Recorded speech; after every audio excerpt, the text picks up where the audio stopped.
waaqayyo keessa guyyaadhaa kutaa jalqabbiinuu ta'u sana booddee gatteenye kan barannu dhaabannee ulfina sagalee waaqayyo dubbifannaa. Seera uumamaa boqonnaa 4 lakkoofsa 1 kaasee amma 9 akkas jedha wal duukaa dubbifna maqaa Yesuusiin. Addaam Hewwaan haadha manaa isaa biraan ga'ee isheenis ulfoofte ilmaa Qaayil jedhamu deesse. Ani gargaarsa waaqayyootiin nama tokko godhadheera jettee itti dabaltees obboleessa isaa Abeeliin deesse. Abeel tiskituu hoolaa ta'e Qaayil garuu qottuu ta'e. 3 dhagaa guyyaa baay'ee booddee Qaayil wanta lafa irraa galfate irraa waaqayyoof kennaa dhiyeesse. Abeel immoo hoolota isaa keessaa warra duraa dhalatan qalee cooma isaanii aarsaa dhiyeesse. Waaqayyo garaa Abeeliif gara qalma isaa faala tolaadhaan ilaale. Gara Qaayiliif gara kennaa isaa garuu faala tolaadhaan hin ilaalle. Kana irratti Qaayil aaree boba'ee mataa buuse. 6 Waaqayyo yommus Qaayiliin maaliif aartee bobaate? Maaliifis mataa buufte? Wanta gaarii otoo hojjettee ol jetta turte mitiire? Wanta gaarii hin hojjettu yoo ta'e garuu cubbuun balbala kee dura riphee si eeggata. Si argachuus hin kajeela. Ati garuu isa irratti aaboo godhadhu jedheeni jedha. Ameen. 8-9 dabala. Qaayil obboleessa isaa Abeelii wajjin hin dubbatee erga gara bakkeetti ba'anis Qaayil obboleessa isaa Abeel irratti ka'ee hin ajjeese. Waaqayyo yommus Abeel obboleessi kee eessa jira jedhee Qaayiliin gaafate. Inni immoo deebisee ani hin beeku obboleessa koo anatu eegaa jedhee jedha. Harka bal'ifan harka keenya mirgaa bitaa laphee keenyatti qabannee harka mirgaa ol kaafannee xinnaa guddaan lafa kana jiru ulfina waaqayyoo jala ta'ee hafuura isaa banatee natti dubbadhu barsiisaa gaariidha jechuudhaan hafuura isaatiin al takka samii sadaffaa gahee adeemu. Jedha al takka hundi keessan laphee keessan bichaa banaati. Lafa dhuftanii waan bira dabartan waan waaqayyo sin gargaare waan irraa sin hambise yaadaa. Nam tokko yoo meenan jedhin cal jedhee daqiiqaa tokko la akka nama waa ta'e tokkotti of haala akka mala cal jedhee dhaabate maalirraa si oolche waaqayyo. Ati nama harka namaatti badu turte. Ati nama harka namaatti du'u turte. Garuu araaraaf ayyaana waaqayyoo irraa kan ka'e jireenyi lafaaf waaqarraa sii laatameera. Takka kutiitii ameen jedheeyya. Karaa Kiristoos jireenyi sii laatameera. Jedhi giddiin qabiin dargaggummaa waaqayyo keessa hin jirre kufaadha. Abbummaa waaqayyo keessa hin jirre daa'imadha. Wanti waaqayyo keessa hin jirre kamiyyuu fooliin qabu. Yaa harka kee mirga ol kaafadhu harka kee bitaa madduuti. Karaa kee jiraadheera jechuudhaan eebbisaa. Ulfaadhu. Eeyyee qophaa kee yoo sii galee mootoo harka kee walitti reebiin qophaa kee ililchi harka too walitti reebiin. Cal jedhi qophaa kee waaqayyoof galata dhiyeessi. Dhuguma jechaan jira hafuuraan jedha. Hafuuraan. Walima kaafadhu harka keessan mirgaa eeyyee bitaa lapheetti qabadhaa. Warra amma dubbattan waan haaraa argaa baagana bakana. Galata caalu mana keetti waameera. Jireenya keerratti waameera. Hojii keerratti waameera. Bara keerratti waameera. Asumaan araarri siifaa ta'u. Kan kaleessaa oolmaa waaqayyoo kan lakkoofte guyyaa borii argi waan haaraa.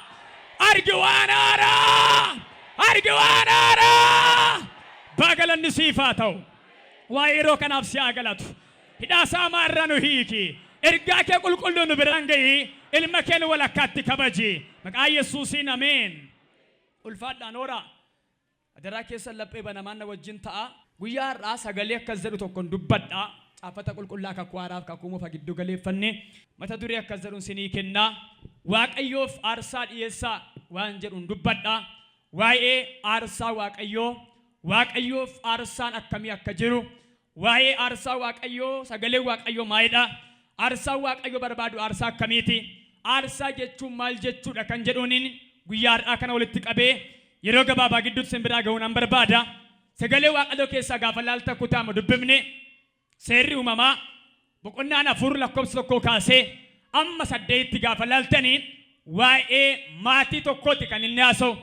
Namoota jalqabaa ta'anii biyya lafaa kanarratti dhalataniif ilmaan isaanii haasa'a. Sagalee waaqayyoo irraa akka agarru Addaam nama jalqabaa akka ta'e Hewwaa wajjin haadha manaaf abbaa manaa akka isaan ta'an sagalee waaqayyoo nu agarsiisa. Mana amantaa kam keessatti iyyuu haasa'a. Haa ta'u malee garuu isaaniif waaqayyo kennaa godhe kan kenne ijoollee jalqabaa lama qabu ture. Ni tokko Qaayin nama jedhamu, lammaffaa Aabeel nama jedhamu waaqayyo kenneefira. Jireenya maatii kana bakka lamatti qoonnee yoo ilaalle jalqabaa maatii abbaa faadha kana Addaamiif Hewwaan yoo ilaaltan waa'ee Addaamiif Hewwaan aarsaa isaa waaqayyoof dhiyeessan, kennaa isaa waaqayyoof kennan, sagalee waaqayyoo keetti wanti isin argitan hin jiru. Garuu jechi isaan irraa argannu waa tokkodha.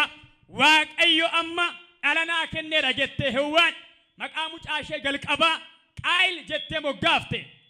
Qaayil waaqayyo akka mucaa godhan yookaan akkan argadhu godheera jettee kennaa waaqayyo kenneefi waaqayyo biraa akka ta'e maqaa waaqayyo dhooftee waaqayyo bakka bu'aa naa kenneera jettee maqaa mucaa ishee jalqabaa maqaa moggaafte.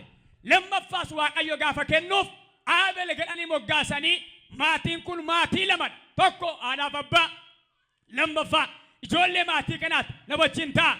Addaamiif Hewwaan kutaa kana keetti gaafa laaltan waa'ee aarsaa waaqayyoon dhaabatanii gaafa laaltanii wanti isaan godhan aarsaan ijaan mul'atu hin jiraatiin malee waa tokko jedhaniiru.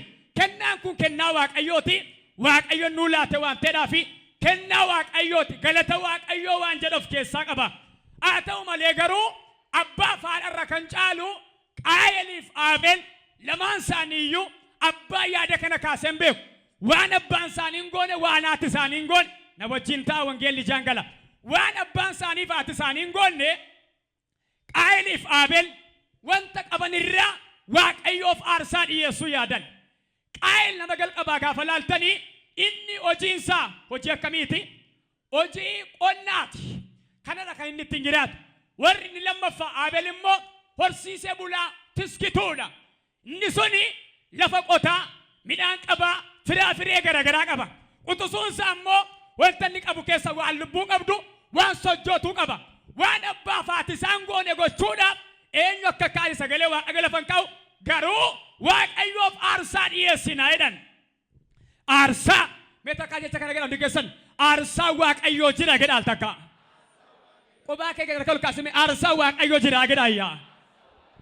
Qaayiltu kaase ta'ee Aabeel isa qutusuu kaase ta'ee hin beeku maa jedhani wanta qabnu kana keessaati waaqayyoof aarsaa goonee dhiyeessinaa kennaa waaqayyo nurraa barbaadu jira jedhani lamaan isaanii yaada qabatanii ba'an. Qaayil gaafa laaltan wanta qabu keessaa qonna isaarraa fidee jedha iddoo aarsaa qopheessee waaqayyoodhaaf aarsaa dhiyeessee jedha. Waaqayyoof aarsaa dhiyeesse.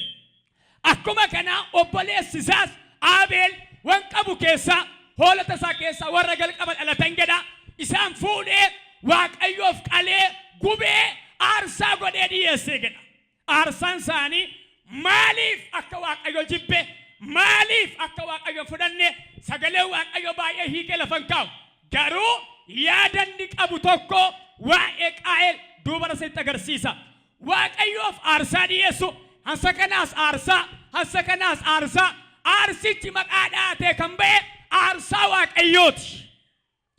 Garuu iji waaqayyoo kan dhiyaate waaqayyoof kan dhiyeessan haadhoo lamaan waanuma qaban immoo dhiyeessanii dhiyeessii isaanii keessa caala yaadattiin dhiyeessantu rakkina waan qabuudhaafi waaqayyo jedha gara aarsaa Qaayil hin ilaalle gara aarsaa Aabeel immoo hin ilaale jedha. Aabeel waaqayyo aarsaa isaan jaallate aarsaatti hin gammade hin fudhate itti urgaa'e waaqayyotti gammade. Aarsaa obboleessa hangafaa Qaayil garuu waaqayyo inci ga'ee hin ilaalle jedha. Sagalee waaqayyo keessaa gaafa laaltanii wanta gaarii akka inni yaanne yaada gaarii akka inni qabaanne ana caalaadha akka of keessaa qabu sagalee waaqayyo keessatti jecha waaqayyotti Qaayilin waamee obboleessa isaa waa'ee Aabeliidhaaf gaaffii gaafatetu nu agarsiisa. Sana booddee waaqayyo aarsaa yeroo fudhatu immoo milikkita ittiin fudhatu qaba. Yoo kanaachi milikkinni ittiin mul'atu waaqayyo yoo barbaade waaqayyo gaafa aarsaa fudhatu arraabuudhaan xaragee wanti akka fudhachuudhaan yoo kanaachi immoo wanticha idduma jiru sanatti waaqayyo namichaaf deebisuu qaba. Bishaan haa ta'u, foon haa ta'u, dhiiga haa ta'u dhabamsiisee waaqayyo aarsaa fudhachuu hin danda'a. Kan guyyaa sanaa garuu milikkita akkasii wanti gadee lafa kaa'u hin jiru. Waaqayyo aarsaa Aabelitti gammadee aarsaa Qaayil garuu hin cigee hin ilaalle jedha. Nena wajjin ta'a. Aarsaa jechuun maa jechuudha gaafa jettanii kennaa araaraaf kennamudha. Kennaa araaraati. Lammaffaa aarsaa maa inni gaafa gettanii kennaa moo'icha argachuudhaaf jedhanii waaqayyoof dhiyeessanidha. Ni tokkoffaan kennaa maaliiti? Waan araaraadhaaf argachuudhaaf jedhanii waaqayyoof kennanidha. Ni lammaffaan immoo moo'icha argachuudhaaf waaqayyo bira aarsaan sababii kanaaf dhiyaata. Na dhagaa.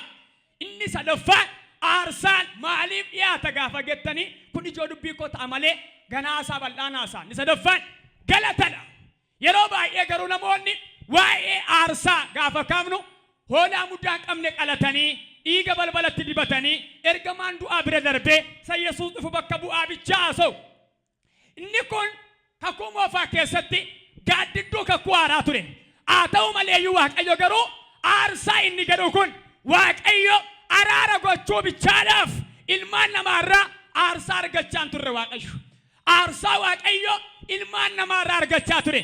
Ilmaan namaas abboon amantii aarsaa isaan dhiyeessaa turan waa gurguddaan sadii caafata qulqullaa'aa keessatti iddoo guddaaf yeroo baay'ee deddeebi'e kan ta'edha. Tokkoffaa araara argachuu, lammaffaa moo'icha argachuu, sadaffaa moo'icha argatameedhaaf waaqayyoon galateeffachuudhaaf irra deddeebi'anii abboon amantii kakuu haaraaf kakuu moofaa keessattis aarsaa waaqayyoof dhiyeessaniiru. Ameen jedha. Waaqayyo aarsaan barbaada yoo jettan eeyyee waaqayyo aarsaan barbaada. Aarsaa waaqayyo barbaadu garuu aarsaa akkamiiti gaafa jettan aarsaa qulqullaa'aa, aarsaa yaada gaarii qabu, aarsaa ana caalaa toon ta'in gadi obbuusuudhaan, garaa guutuudhaan, yaada guutuudhaan nama dhiyeessu barbaada. Al takka harka mirga ol kaasaa waaqayyo aarsaa barbaada jedhaayyaa. Namni gacha kana gayya harka mirga ol kaasaa akkas jedha waaqayyo aarsaa barbaada jedha. Aarsaa koon aarsaa fi jedhaayyaa. Mee hundi keessan gara koo laalaa. Waaqayyo guyyaa kan birrii namarraa fudhatee beeka. Horii sillaatta waldaa kiristaanaa ijaara malee waaqayyoof ol hin butu gad hin butu waaqayyo nyaatu dhugu. Garuu dhagaa hojii nuti hojjennu horii nuti ilaannu waan nuti goonu foon keenyaan na dhagaa waaqayyoof wanta inni dabalu hir'isu hin jiru. Garuu waaqayyo karaa sana aarsaa fudhatu qaba. Abeeliin gaafa laaltan wanta qabu laate waaqayyo itti gammada. Yaadi dogoggoraa wayii jira yeroo baay'ee kan dubbatamu afaan namootaarraa haphii wayii ta'e haasaan. Qaayil maaliif waaqayyo didee jedhu namoonni yaada ofii isaanii maa jedhu wanta qabu keessaatti waan gadi aanaa waan dhiyeessedhaa fi Abeel immoo hangafa dhiyeesse waan ta'eedhaaf ingirdaada wayii dhiyeessee jedhu caaffanni hin jedhu anis hin jedhu waan ta'eef. Garuu caafata qulqullaa'aa keessaa gaafa laaltan hafuuran ittiin dhiyeesse yaada ittiin dhiyeesse yaada bareedaa yaada nagaa waan hin turreef waaqayyo aarsaa isaa maal godhe jedha hin tuffate hin ilaalle jedha. Kan Abeel garuu faara tolaadhaan fudhatee itti gammadeera waaqayyo. Na dhagaa yeroo baay'ee sagalee waaqayyo keessatti namoonni moo'icha argachuudhaaf yeroo ka'an yookaan dursanii aarsaa dhiyeessu yookaan achi immoo erga deebi'anii aarsaa dhiyeessu. Sagalee waaqayyo keessaa abboota firdii boqonnaa 11 lakkoofsa 29 irraa qabdanii gaafa dubbiftanii Yiftaa nama jedhamu nama hafuurri waaqayyo gaggeessaa ture. Gaafa lolatti bahe akkas jedhee waaqayyoon kadhate yaa waaqayyo jedhe yoo ati na gargaarte warran amma loluudhaaf bahu kana moo'icha yoo na alaatte mo'adhee yoon deebi'ee jedha mana koo keessaa kan dursee gadi ba'een aarsaa godhee si waaqayyoof dhiyeessa jedhe. Ndaaminni hin haqe waaqayyo waadaa kana waan dhagayeedhaaf hin haqe hin lolee hin mo'ate deebi'ee gale. Yiftaan immoo mukaa tokko bichaa qaba. Gaafa dhaqee warra aminoon hin lolee moo'ee deebi'ee galu namni jalqabaa gadi ba'ee abbaa isaa simachuudhaaf gadi ba'ee mucaa tokkittii durbaa malee kan biraa kan inni hin qabne ishumatu gadi ba'ee abbaa ishee simatte. Wareegee waan ta'eedhaaf aarsaa dhiyeessuudhaaf fuula waaqayyootti waan dubbate waan qabuudhaaf akkuma waaqayyoof waadaa gale ji'a 2-3 booddee mucaa isaa qalee aarsaa godhee waaqayyoof dhiyeessee yaadu waaqayyoos itti gammade. Yiftaanis moo'icha keessatti hafe. Na dhagaa aarsaa waaqayyoon barbaada. Aarsaa waaqayyo barbaadu garuu amantoonni yeroo baay'ee hin beekan.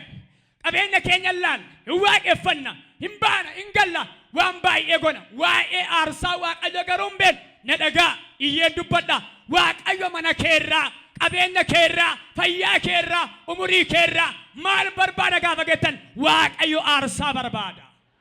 Waa sadii jira aarsaa keessa.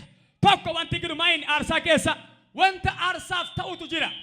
Tokkoffaan wanta aarsaaf ta'u horii ta'uu danda'a, midhaan ta'uu danda'a, nama ta'uu danda'a. Keessumaa kakkuu moofaa keessatti waa sadii jira.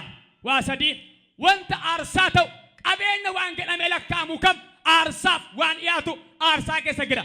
Lammaffaa iddoon aarsaa jira aarsaa keessa.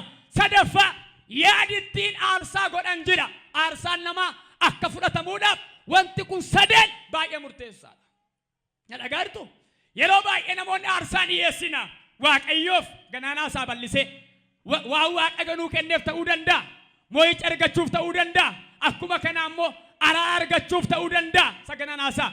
Yeroo baay'ee garuu aarsaa keessa waa sadii akka jiru hin dagatina. Ni tokkoffaa aarsaatti dhiyeessite maa inni wantichi Waaqayyo kana laala. Lammaffaa iddoo kamitti dhiyeessite, iddoo isaati moo iddoo maleedha. Na dhagaa yeroo dhiyeessite moo yaada akkamiin dhiyeessite? Yaada jaalalaan, garraamummaadhaan, gad of deebisuudhaan, yaada Waaqayyoon beekuudhaan dhiyeessite moo wirridiidhaanidha. Waaqayyo aarsaa namaa keessa waa sadan kana ilaala. Nam tokko afaanii baasee ameen haa jedhu. Amantoota dhagaa Waaqayyo amanaarraa maal barbaada gaafa jettan aarsaa barbaada. Mela wajjin ta'a. Sagalee Waaqayyo keessaa gaafa laaltani guyyaa tokko Eeliyaas bara Waaqayyo saba Israa'eliif raajii godhee kaase. Roomaa 11 lakkoofsa 1 dhaqaa dubbisa. Roomaa 11 bara Waaqayyo dibee kaase raajii ta'eera Eeliyaas. Otoo raajii ta'e raagaa jiruuti sabni Israa'el Waaqayyoon dhaga'uu dhiisee Waaqayyoof hojjechuu dhiiseetu gara Waaqa tolfamaatti deebi'e. Waaqa Ba'aal, Waaqa Daagonfaa sagaduutti deebi'e. Sabni Israa'el immoo yeroo baay'ee aarsaa Waaqayyo fuudhee ormaaf gochuun immoo biyya Gibxiidhaa ba'ee kaasee amma bara Eeliyaas faatti baay'ee rakkisaan. Dhagaa'irtu sabni Israa'el aarsaa Waaqayyo fuudhee ormaaf gochuu, waaqeffannaa Waaqayyo fuudhee ormaaf gochuun amala isaati. Kanaaf bara Eeliyaas keessa sabni Waaqayyoon dhiisee jedha. Iddoo aarsaa Waaqayyoon dhiisee maal ta'e jedha. Waaqayyo irraa waan galagaleedhaaf Eeliyaas akkas jedhee Waaqayyoon kadhate. Yaa Waaqayyoo jedhe sabni kee sabni Israa'el si Waaqayyoo waan dhiiseedhaaf iddoo aarsaa keessa waan diigeedhaaf na ajjeesi jiraachuun malu iddoon aarsaa keetii diigameera jedheen. Dhagaa'irtu iddoo aarsaa Waaqayyoo sabni Israa'el diigeera. Iddoo aarsaa jechuun irra kakwaarratti yoo deebifne laphee keenyadha. Yaada garaa keenyaati. Achi keessa barbaada Waaqayyo. Sabni Israa'el garuu iddoo beekuu qabu, iddoo ba'ee galee itti Waaqayyo waaqeffachuu qabu diigee kan ormaa godhe bara mootii Ahaab keessa. Waaqayyo garuu akkas jedhe sirra kan caalu warra biraaf kan hin jilbeeffanne Ba'aaliif kan hin saganne 7,000 qaba. Warri naa sagadan warri aarsaa naa dhiyeessan jiru qaba jedhe Waaqayyo. Ameen jettu nama aarsaa isaa fi dhiyeessu Waaqayyo qabeenya isaa godhee lakkaawwata. Qabeenya kee qabeenya isaa godhee fayyaa kee fayyaa isaa godhee Waaqayyo mana kee lakkaawwatu. Naataa kan jedhu ameen. Qaba nama si bukkeetiin Waaqayyo aarsaa sirraa barbaada jedhaani. Aarsichi immoo jedhaani qabeenya keetii, eenyummaa keetii, yaada keetii iddoo aarsaa keetii jedhaani. Qabaannaan jedhaani ati qabeenya Waaqayyooti jedha. Ani iddoo aarsaa Waaqayyoof qaba kan jedhu ameenaa jedhaatu. Harka ol kaase ameenaa gadi iyyatee. Mena dhagaa waan hafuurri qulqulluu ji'a kana keessa laphee kootti deddeebisu yeroo dheeraaf ji'a kana keessa. Yeroo baay'ee amantooti horii isaanii laatu. Eebba akka kanatti garuu hin argatan. Birriin laatu yeroo isaanii laatu hin kadhatu akka kennanitti garuu deebi'a hin argatan. Maaliif gaafa gettan Waaqayyo yeroo laatte horii sana kan Waaqayyo akka ta'e amantee laatte moo dirqama waan ta'eedhaaf laatte kana laalamu Waaqayyo. Yaadatti laatte laalamu Waaqayyo. Iddoo atitti laatte sin laala Waaqayyo. Laga laaltee qomoo laaltee waan biraa laaltee tuuboosa wayii laaltee dorgommii wayii laaltee yoo ta'e kana laala Waaqayyo. Na dhaga'i qabeenyi kee aarsaa kee keessatti iddoo qaba. Yaadi kee aarsaa dhiyeessuuf aarsaa keetti iddoo qaba. Iddoo itti aarsaa dhiyeessitu aarsaa keetti iddoo qaba. Kun sadan walii gallaan aarsaan kee fudhatamaadha. Namni jiru ameen haa jedhatu. مالف أمانتوني بركنا الله تما في نبي فمان نيجا تما في ملكان واقفة أبي واقفة نما ما نساني سنبيتو إتقولوا ماله كيسا ساني أمبتي وانا ما دمبنيا سبتات إف ماله بيكاني مريئتني تيادني متي هر إني راكت أمبيك واقع وايكا أسكبر كبيت أمريكا أفورا واقفة نا واقع يسرى فدات أيرا إيغوليشان أيرا مك أي يسوسين كنا بكذا لقى إلياس أنا أجلس جنّا سمالي مكان كبده واقعيو كم توربان كبا ورا كمين كبده ورا أرسانا يسن ورا بعالي فينجل بيفن ورا واقعيو ما كوبيكان كبايد واقعيو سيالك كاوتو بركيست سكبر كبيت أمريكا سيالك كاوتو واقعيو أكاد بيسا إياسو دقدم يفر لكم سكودشن برسام إسرائيل واقعيو نجوديسه واقعيو فجتشوديسه إياسو دقدم يفر لكم سكودشن أكذا إياسون يا جرنا كوتايد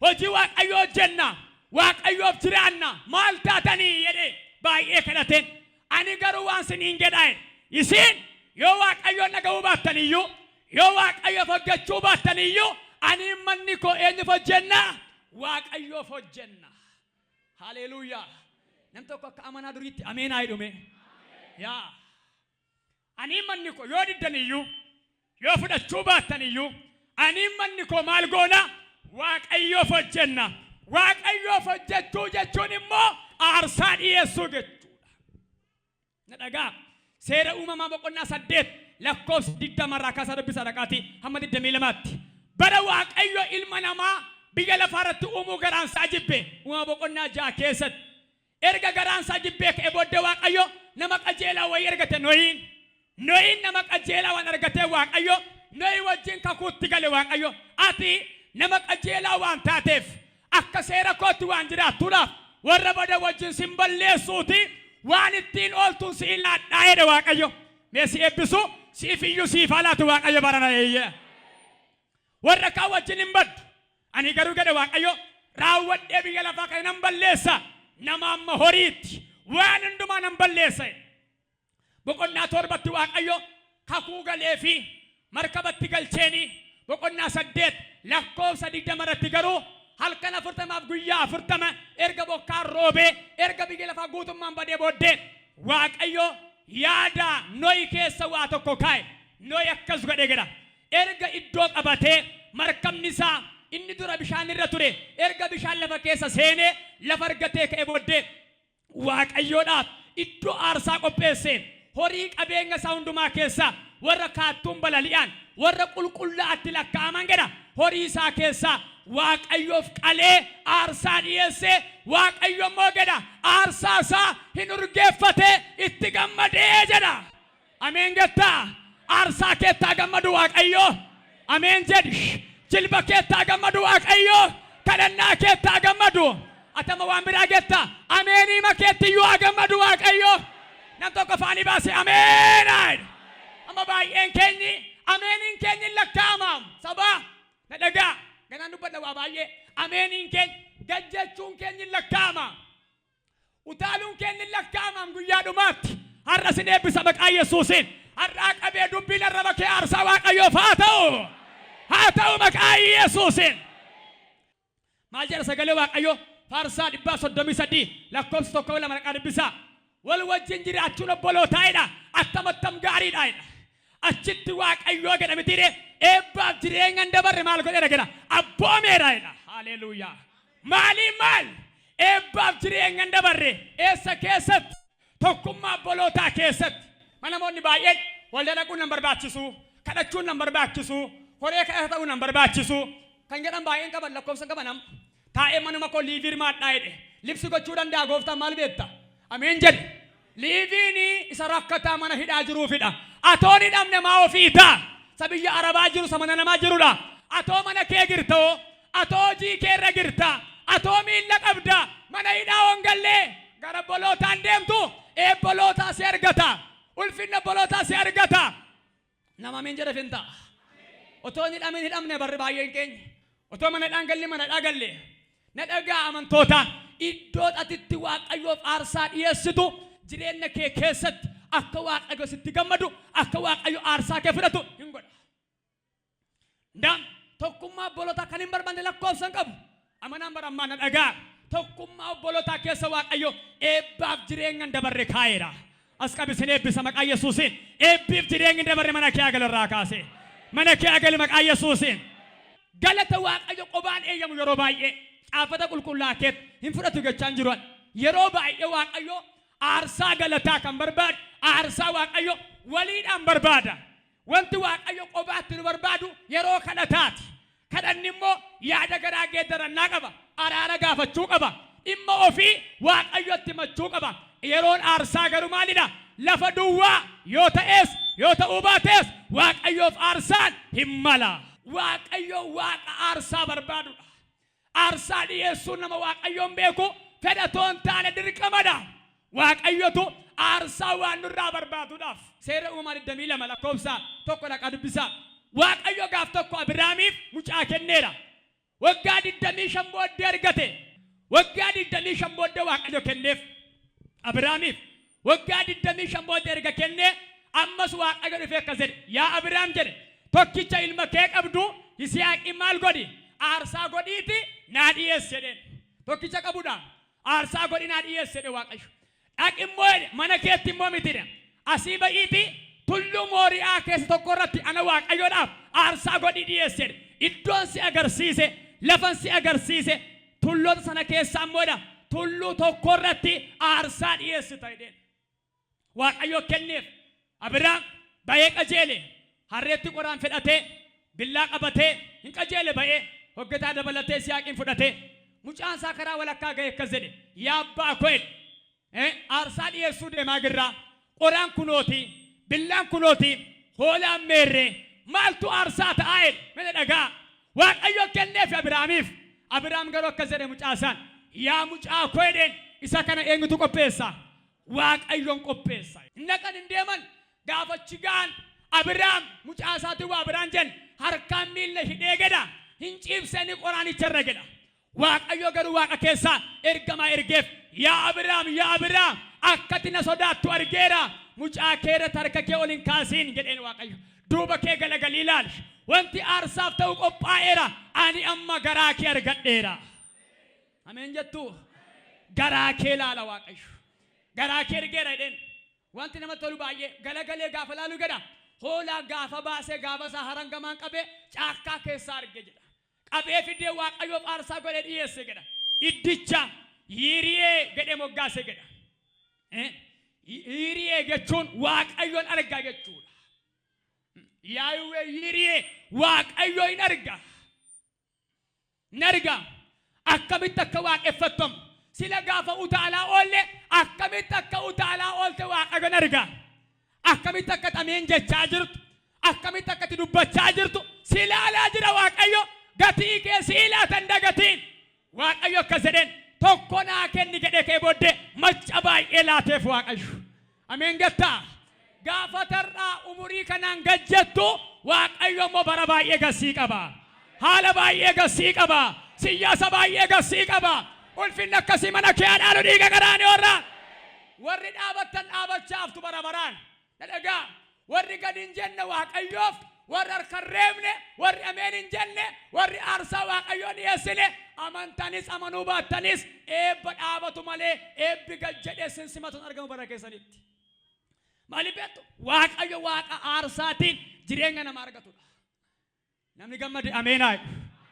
Yaa qabaa nama sin bukkeen Waaqayyo siin jechaa jira jedhaani. Aarsaan sirraa barbaada jedhaa jedhaani. Meerii fadheenaasa Waaqayyo aarsaa akkamiin nurraa barbaada? Tokko Waaqayyo aarsaan nurraa barbaada. Aarsaa ofii keenya yookaan dhagna keenya aarsaa goonee akka dhiyeessinu barbaada Waaqayyo. Dhagnuma kee dhagni maal jedha? Harka, miilla, arraba, funyaan, miilla kee qaama keenya guutummaa dhagna keenya aarsaa goonee Waaqayyoof akka dhiyeessinu Waaqayyoon barbaada. Sagalee Waaqayyo keessaa dhaqaa dubbisaa. Roomaa 12 lakkoofsa tokko irraa kaasaa dubbisaa dhaqaati. Mee takkaasii dubbisa dhagaa. Roomaa 12. Warra girtan ameen jedhaa. 12 lakkoofsa tokko dhagaame akkas jedha. Ammas yaa obboloota koo araara Waaqayyoof jedhaati namummaa keessan qulqullaadhaa fi Waaqayyo duratti fudhatamaa akka ta'utti aarsaa jiraatu gootanii akka dhiyeessitan isin nan gorsa. Akkasitti afuuraan Waaqayyoof hin sagadduudha. Maal keessan namummaa keessan qulqullaa'aadhaa fi maaloo aarsaa jiraataa gootanii yoo dhiyeessitan sakanatti Waaqayyo maal hin taadha hin gammadaadha. Namummaa keenya qulqullaa'aa isa eegamaa isa Waaqayyoon malu goonee yoo dhiyeessine Waaqayyo maal godha? Waaqayyo duratti fudhatamaa ta'a. Qulqullummaan qabu taanaan Waaqayyo duratti hin fudhatama namummaan keenya. Miilli Waaqayyoof hin fiigne miilla miti. Harki Waaqayyoof hin hojjenne harka miti. Manni Waaqayyoof keessan jiraanne mana miti. Bifti Waaqayyoof hin taane bifa miti. Taayitaan Waaqayyoof hin taane taayitaa miti. Qabeenyi Waaqayyoof hin taane qabeenya miti. Umurii Waaqayyoof hin taane umurii miti. Daanoon nyaata hin bada sigana hin dhibama. Fuutee Waaqayyoof laannaan garuu kan caalu sii laata Waaqayyoo. Naataa kan jedhu ameen aayidaas. Qabaa nama si bukkeen qabeenyi kee gadhaane. Jireenyi kee gadhaane. Bifti kee gadhaan. Waaqayyoof hin ta'u taanaan gadhaane. Qabeenya miti jedhaane. Si galaa badaa jedhaane. Waaqayyoof godhi jedhaa. Hin dabalatta jedhaane. Siifaa dabalamu. Qabarka bitaa mirgaa siifaa dabalamu eeyyee. Irran deebi'a dhagaa. Qabeenyi keenyi, barri keenyi, umuriin keenyi, iddoon keenyi Waaqayyoof hin ta'u taanaan qabeenya miti, umurii miti, iddoo miti hin badaa. Kanaaf maa jedhe namummaa keessan maaloo qulqullaa'aa godhaati. Waaqayyo duratti akka fudhatamu godhaa. Aarsaa jiraatu godhaati eenyu dhiyyeessa. Waaqayyoof dhiyeessa. Waaqayyo afuuraan sagadamaaf jedha. Guuttannes dhabnus dhagni keenyi kun kan eenyuuti? Kan Waaqayyooti. Aarsaa ittiin dhiyeessi. Nama miilla hin qabne baay'ee jira bardaandii kanarra hin dagatte malee. Aarsaa godhi dhiyeessi. Nama ija hin qabne baay'ee jira. Eenyu akka ta'e hin beeku doqummaarraa sii karra Waaqayyo. As qabeerka mirgaa ofittummaarraa sii keera maqaa Yesuusiin. Sii keera maqaa Yesuusiin. Mee ofii keessan ofiin jedhaa dhagni koo kan Waaqayyooti jedhaa. Yaa kanaaf aarsaa keenya maa hin dhiyeessina? Dhagna keenya yookaan ofii keenyaan Waaqayyoof aarsaa dhiyeessina. Lammaffaa Waaqayyo aarsaa akkamiin irraa barbaada? Ni lammaffaan yeroo keenya aarsaa barbaada Waaqayyo. Yeroo keenyaan aarsaa akka dhiyeessinu Waaqayyo yeroo keenya irraa aarsaa barbaadudha.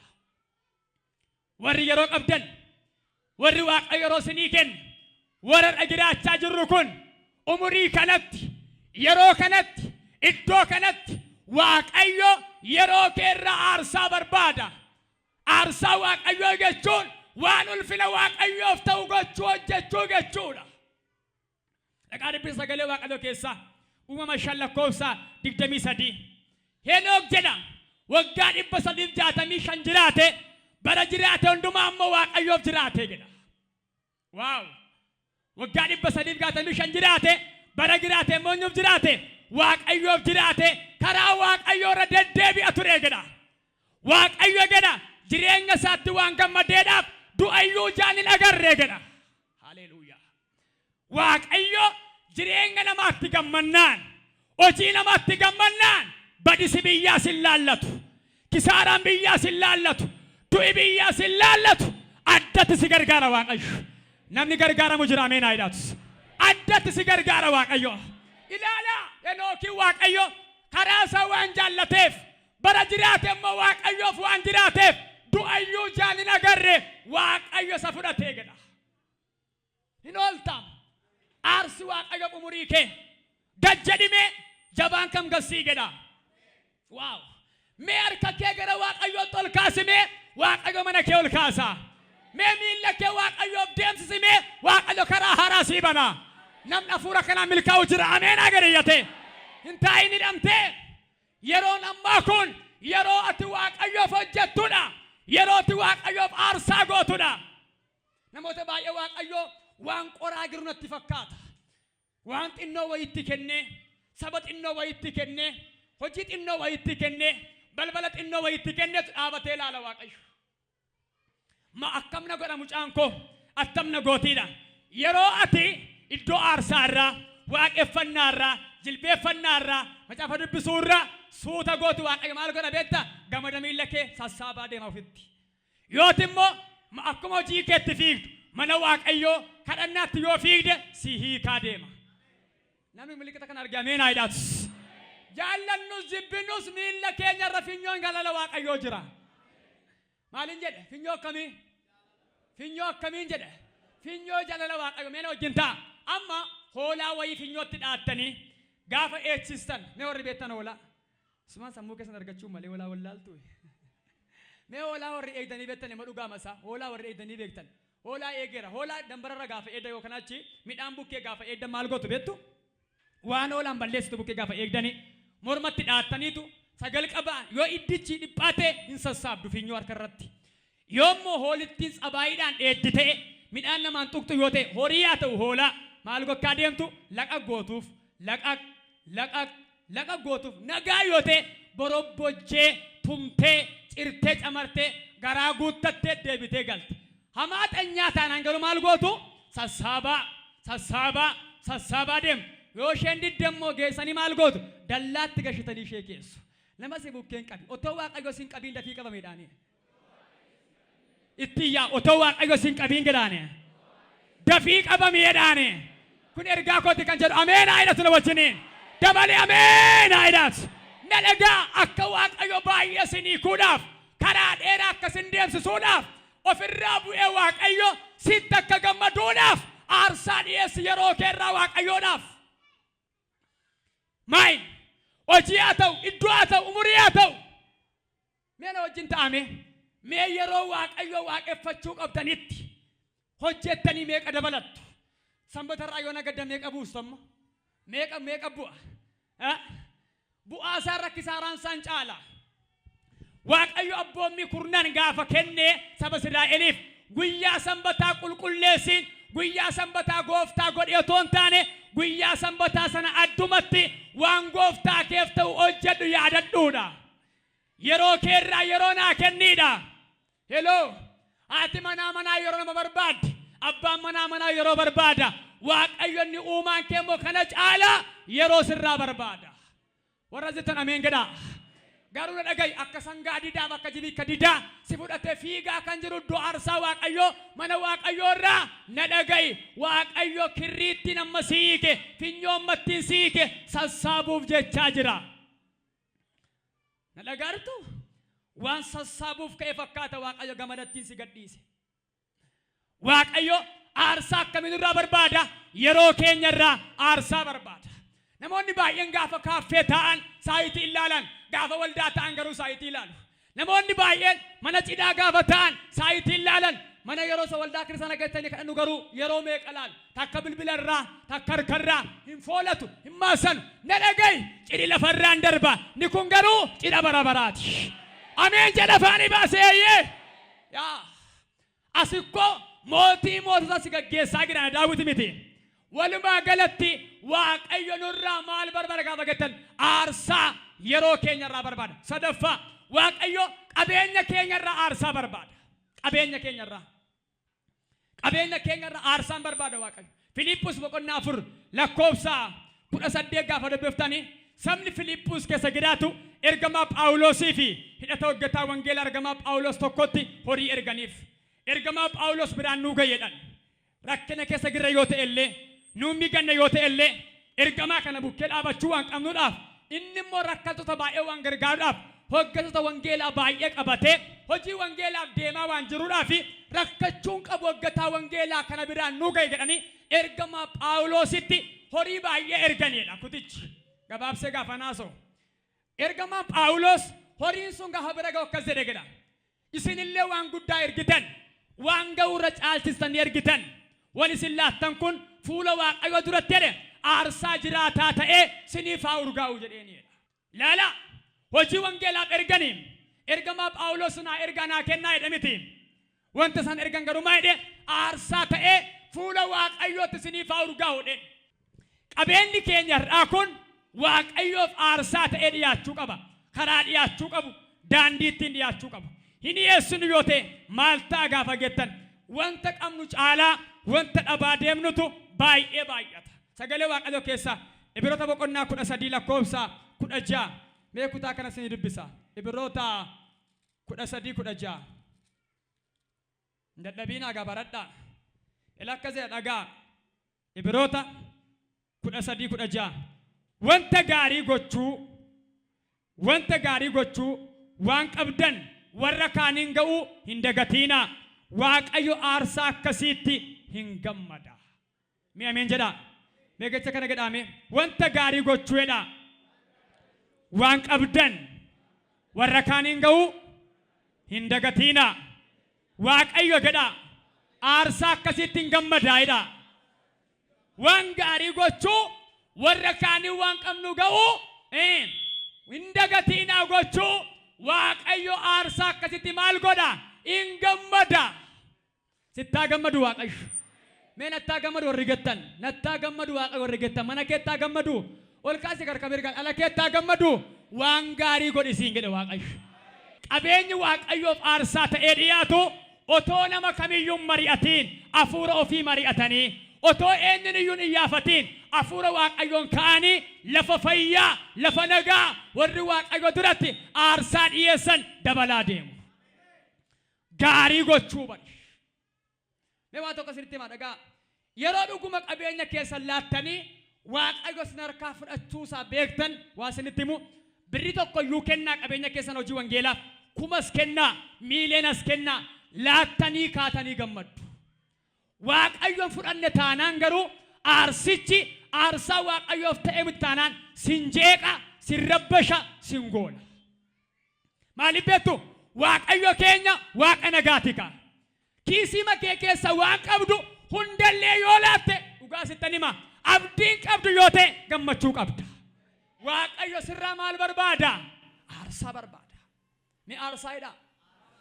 Dubbadhaa kan dadhabina aarsaayidha. Maal barbaada Waaqayyo? Aarsaa barbaada. Arfaffaa aarsaa waaqeffannaa nurraa barbaada Waaqayyo. Aarsaa waaqeffannaa. Jireenya keenya keessatti waaqeffannaan aarsaadha Waaqayyoof. Sagalee Waaqayyo keessaa gaafa laaltanii Isaayyaas boqonnaa 1:29 irratti sabni Israa'el gaaf tokko maal godhe? Waaqayyo waaqeffachaa otoo jiru irreeffannaa jalqabe. Irreecha irreeffachuu jalqabe. Eessa galatti irreeffata beektu? Qilxuu galatti irreeffata. Waaqayyoon sagalata miti. Waaqa biraa, amala biraa, gocha biraa godha. Dhaabata jedhana miti. Akkas jedhee Waaqayyo karaa Isaayyaas raajichaa yaa saba nanaa jedheen amma isinii jedhe irreeffannaa irreeffattan kanatti qilxuu sagaddan kanatti itti leeyya'uudhaaf jirtu jedhe Waaqayyootu. Yoo gara kootti deebi'uudhaaf baattan yoo ana Waaqayyoon sodaachuudhaaf baattan irreeffannaa irreecha keessan ammaa kanatti qilxuu ammaa kanatti hin leeyyaatu jedheen. Sagaddee kadhattee faarfattee utaaltee leeyya'uu siyaa oolchu Waaqayyo. Gaafa faarfannu mee dabaluu qabna. Gaafa sagalee Waaqayyo dhageenyu humnaan guutamnee bahuu qabna. Kadhannee yeroo kaanu haala gararraa ta'uu qabna malee amma camuu goolamuu hin qabnu. As qabeer kabitaan mirgaa. Kadhannaa kee booda waan si golu irraa si'ii keera. Ameen gad afaanii baase irraa si'ii keera. Waaqayyo sirraa aarsaa barbaada. Aarsaa akkamii? Aarsaa waaqeffannaa. Waaqeffannaan aarsaadha. Waaqeffannaan waan baay'ee of keessaa qaba. Saguyyaa biraanaasaa waajjaa of keessaa qaba waaqeffannaan. Kun hundumtiyyuu waaqeffannaan. Kadhannaa waaqeffannaan. Horii kennuu waaqeffannaan. Ija walitti qabanii kadhachuu waaqeffannaan. Faarfachuu waaqeffannaan. Ililchuu waaqeffannaan. Utaaluu waaqeffannaan. Harka ol kaasanii yaada garaa ofiitiin Waaqayyoon eebbisuu waaqeffannaan. Kanan goone taanaan ati Waaqayyoof aarsaa dhiyeessaan jirtu. Otoo harka kee ol kaastee faarfachuu dandeessu maaf harka kee hiitaati? Waaqayyoon waa gargaaru. Nam tokko ameenaa hidhatu. Mee warri san ameen jedha afaanii baasaa. Warra waaqeffachuun beenne warra waaqeffatanis warra duukaa waaqeffanne. Hojii ergamootaa boqonnaa 16 lakkoofsa 25 gaafa laaltani Phaawulosiif Sillaas mana hidhaa keessatti Waaqayyoon hin faarfataniin kadhataniidha. Too faarfachaa jiranii hundeen mana hidhichaa irraafame jedha. Hidhaan harkaan miila irraa hin harcee jedha. Hidhaan warra hidhamanii sinii kame jedha. Sirraa sinii kama. Ameen jedha. Amma mee otuma beennuu kan hin faarfanne baay'ee jira. dargaggoonni baay'een kan hin faarfanne miyyiroo madubartoota ammaa ilaaltan amma harka malee qeensa isaa maal fakkaatu kana isaa booyyee lafa qofarta fakkeessanii dhadhaabatum sirraa siyaayii ku gooftaan ameen jedhaa dhugaadhaan dargaggoota baay'inaan beekan dargaggeessi baay'inaan ollaa keetti mataa sukkuumam ishee kana waaqeffadhu aarsaadha si ilaala waaqayyo itti dhufaan jiran daam akka dubbii sagalee waaqayyoo keessaa mul'ata boqonnaa 19 gaafa dubbiftanii sagalee waaqayyoo maal beektu mul'ata boqonnaa 19 lakkoofsa 1-4 manguddoonni 24 jedha yeroo hundumaa otoo gargar hin kutiin afaan isaanii irraa baasanii haleluuyaa haleluuyaa haleluuyaa jedhuudha ameen jettaa ilaala manguddoonni 24 otoo gargar hin kutiin yeroo hundumaa fuula waalichaa duratti maqaa waaqayyoo eebbisaa oolu maal jedhanii haleluuyaa jechuudhaan matoo faarfadhaa genne baay'een kan hin faarfannu namuma qooqan qabne namuma sagaleen isaa du'e nama argamin nyaatee guyyaa sagalii fakkaata otoo sirbammoo bantanii fi dhugaan sedettaasaa farra qollee qaalaa utaala irraa siikeera ameen jedhi maqaa yesuusiin ameen jedhaan jedhe mee nama sirbuu qabaate raasaa akkas jedhaa kana booddee waaqeffachuu qabdadhaane waaqeffannaan kee aarsaadha jedhaane qabaa raasaa waaqeffadhu jedhaane tokko har'a faarfannaan gallaa'edha gaarii mitiire barabaraan ganaa faarfannaa otoo amma faarfata 3-4 jijjiirre nan amana yaatanii galtu maaliif waaqeffannaa jenneen lakkoofnu kaa ndambetele yeroo baay'ee faarfannaa irratti namoon yaada dadhabaa baay'ee qabu otoo faarfattu hidhaan sirraa hiikama Phaawulosiif Sillaas sirraa hiikameera kan jedhu ameen aydo sirraa hiikeera maqaa Yesuusin merka bal'ifadhaati haleluuyaa garaayyaa maayde Phaawulos dhugaa faafuraan haleluuyaa haleluuyaa haleluuyaa haleluuyaa haleluuyaa haleluuyaa haleluuyaa haleluuyaa haleluuyaa haleluuyaa balli sarka kenne haleluuyaa ofii kee jedhika haleluuyaa haleluuyaa haleluuyaa waaqayyo gaariidha guyyaa geediraate ol qabansiisa iddootti boqonnaati waaqayyo gaariidha guyyaa geediraate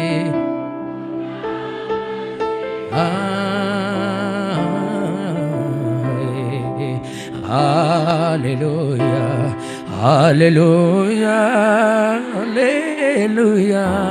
haleluuyaa haleluuyaa haleluuyaa haleluuyaa haleluuyaa dhugaa faafuraan haleluuyaa siisa kanna haleluuyaa si waaqeffanna haleluuyaa garaa kollaa haleluuyaa waaqayyo gaariidha guyyaa geediraate ol qabansiisa iddootti boqonnaati waaqayyo gaariidha guyyaa geediraate ol qabansiisa iddootti waaqayyo gaariidha guyyaa geediraate ol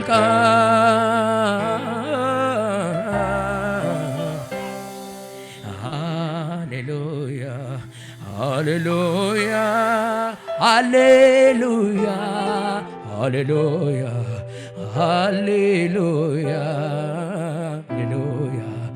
haleluuyaa haleluuyaa haleluuyaa haleluuyaa haleluuyaa haleluuyaa haleluuyaa haleluuyaa dhugaa faafuraan dhugaaf hafuuraan haleluuyaa siisa haleluuyaa si waaqeffannaa haleluuyaa garaa kollaa haleluuyaa mee iyya galataa ilma waaqayyo yesuus warri gammaddaan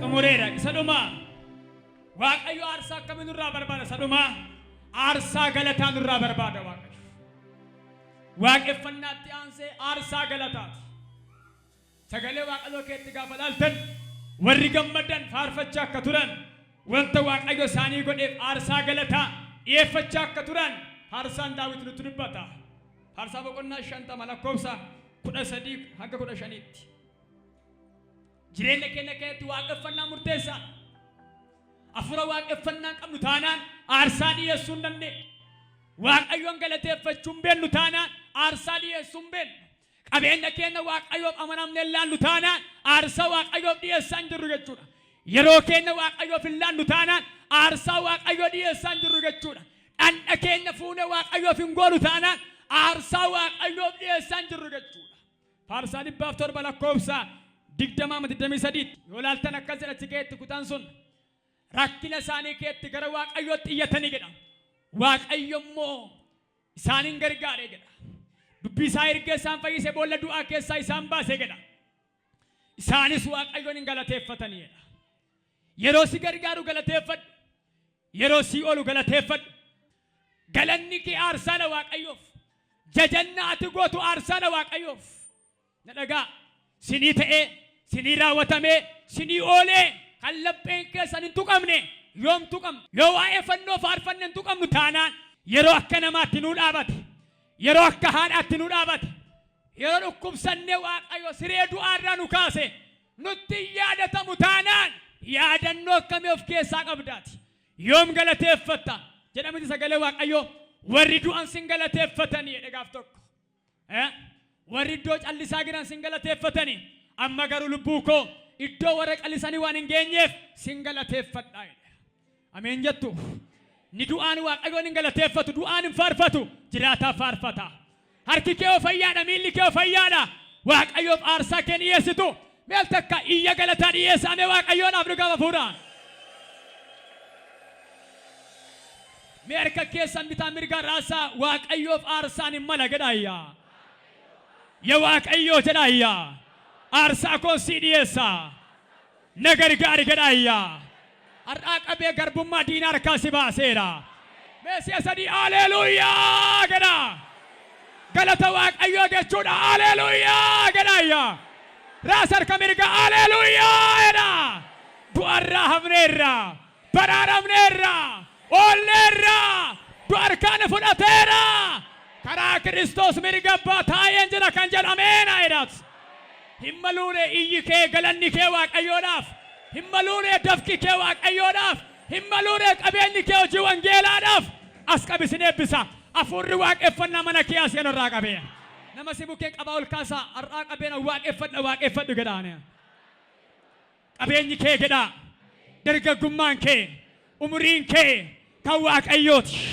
waaqeffadhu jedhaane qabaa ol kaasaa minan kadhadhaa fi har'aa qabee afura waaqeffannaan si guuteedha guutame maqaa Yesuusin oli makaasi guutame maqaa Yesuusin otoo faarfattuu hidhaa sirraa hiikama otoo waaqeffattuu samii banamaa ilaali hidhaarraa si hiikeera iyya galataa dabalaa waaqayyoodhaaf